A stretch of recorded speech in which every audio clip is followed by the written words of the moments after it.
গ্রাম বাংলার আর প্রকৃতির দৃশ্য দেখতে কার না ভালো লাগে। আশা করছি তোমরা সবাই আমার সঙ্গে একমতই হবে। তো গ্রাম বাংলা এবং প্রকৃতির টানে আমি এবং বাবা চলে গিয়েছিলাম আজকে বনগাঁর অন্তর্গত গাইঘাটার শেরগড়ে। সেখানে এই শীতের সময়টা মাছ ধরা হয়। দেখো, এটা সম্পূর্ণটাই শেরগড়ের বাওর, অর্থাৎ যেখানে মাছটা ধরা হয়। তো গ্রামের পথ দিয়ে হাঁটতে হাঁটতে বাবা আর আমি গল্প করতে করতে যাচ্ছি। বাবা তার পুরনো দিনের কথা আমার সঙ্গে শেয়ার করছে।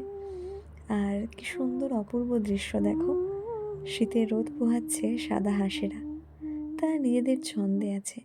ইতিমধ্যেই পৌঁছে গেলাম সেই মাছের জায়গায় যেখানে মাছ কেনা এবং বিক্রি হচ্ছে এবং মাছ ধরেও আনা হচ্ছে এই জায়গাটায়। দেখো, এখানটায় সব মাছ এনে জমায়েত করা হচ্ছে। আর এই যে তোমরা ভিডিওটা দেখতে পাচ্ছ এখন, এখানে এই অঞ্চলটা জুড়ে সমস্ত জায়গায় মাছ রয়েছে এবং মাঝিরা এখান থেকে মাছ নিয়ে আসে।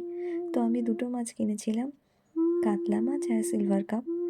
মাছ কেনা হয়ে গেছে, এবার বাড়ির পথে আস্তে আস্তে রওনা দিচ্ছি। যেহেতু অনেকটা দেরি হয়ে গেছে, সেই জন্য খুব বেশি মাছ আর ওদিন পাইনি। নেক্সট একটা ভিডিও আসবে যেখানে অনেক মাছের সম্ভার তোমাদের সঙ্গে শেয়ার করতে পারবো।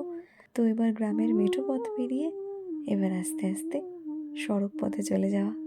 তোমাদের সঙ্গে শেয়ার করে নিলাম সমস্ত ভিডিওটা। তোমাদের কেমন লাগলো অবশ্যই জানিও, আর আমার সঙ্গে অবশ্যই আমার পাশে থেকো এরকম ভিডিও পেতে। আর তোমরা কারা কারা গ্রাম বাংলায় থাকো, এরকম প্রকৃতির কাছে এত সুন্দর পরিবেশে, এবং এই শীতকালটা তোমাদের কেমন করে কাটে বা কাটছে বা কীভাবে কাটাও, তোমরা তোমাদের মতামত আমার সঙ্গে শেয়ার করো।